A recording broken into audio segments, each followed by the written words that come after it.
নমস্কাৰ বন্ধুসকল, আজি আপোনালোকক এটা অন্য ভিডিঅ' দেখুৱাবলৈ বিচাৰিছোঁ। ভিডিঅ'টো চাওক। এইখিনিয়ে সৰু পোৱালি, ইহঁতক আজিলৈকে বাহিৰলৈ আমি উলিয়াই দিয়া নাই। ইহঁতক হিট চেম্বাৰত ৰখা হয় সম্পূৰ্ণ 10 পৰা 15 দিন। 10 পৰা 15 দিনৰ পিছত ইহঁতক বাহিৰলৈ উলিয়াই দিয়া হয়। আজি বাহিৰলৈ উলিয়াই দিম বুলি ভাবিছোঁ এইখিনি। গতিকে চাওক কেনেকৈ বাহিৰলৈ উলিয়াব লাগে, বাহিৰলৈ উলিয়ালে কি কি লাভ হয় বা কি ধৰণে ৰখা হ'ব, ভিতৰত কেনেকৈ ৰখা হ'ব, এইখিনি প্ৰত্যেকটো এটা এটা হিট চেম্বাৰ, প্ৰত্যেকতে 100 পোৱালি ৰখা হয়।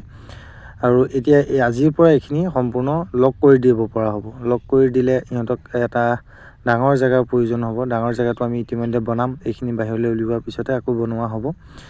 এইখিনি চাওক বাহিৰলৈ উলিয়াই দিছোঁ। বাহিৰলৈ উলিয়াই দিয়াৰ কাৰণে আজি মুকলি পাইছে, খুব ফূৰ্তি পাইছে সিহঁতি। সেইকাৰণে ইফালে সিফালে দৌৰিবলৈ বিচাৰিছে। মুকলি হাৱাত আজি প্ৰথম দিনৰ কাৰণে 2-3 ঘণ্টা ৰাখি আকৌ ভিতৰত ভৰাই দিব লাগিব। যিহেতু প্ৰথম দিন সিহঁতি, নহ'লে পানী লাগিব। বতৰটো যিহেতু ঠাণ্ডা, ৰ'দ বতৰ হ'লে মানে খুব বহুত সময় এৰিব পাৰে। বতৰটো ঠাণ্ডাৰ কাৰণে কম সময়ৰ ভিতৰত চাওক সৰু প্লেট এখনত অকণমান পানী দিয়া হৈছে, যাতে সিহঁতৰ অকল পেটটোহে তিতে। পেটটো তিতাৰ কাৰণে পানীখিনি এৰি দিয়া হৈছে।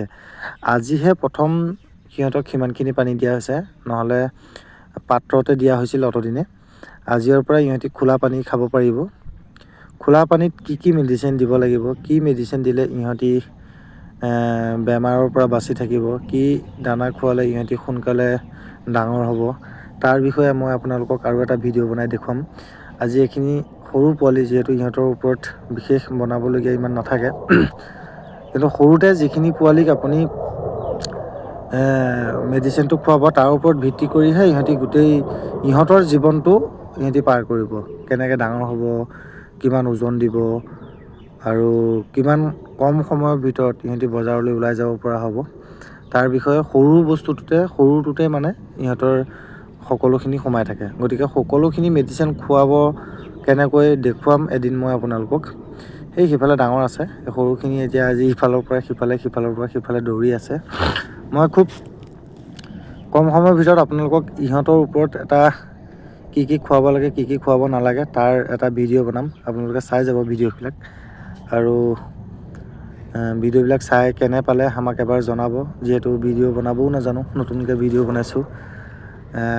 অসমৰ যিসকল হাঁহ পালক আছে, তেখেতলোকে কিবা শিকিব পাৰিব। আমিও যিহেতু শিকি আহিছোঁ, শিকি প্ৰেক্টিকেলি আজি আমি 1.5 বছৰ প্ৰায় হৈ গ'ল। 1.5 বছৰ বয়স আমি সিহঁতক পোহপাল দি আহিছোঁ। 1.5 বছৰত আমি কেইবাটাও বেষ্ট উলিয়াই দিছোঁ। কিমান দিনৰ ভিতৰত আমি বজাৰলৈ উলিয়াই দিব পাৰোঁ তাৰ বিষয়ে ক'ম। বাকী ধন্যবাদ, মৰম দি যাব সকলোৱে।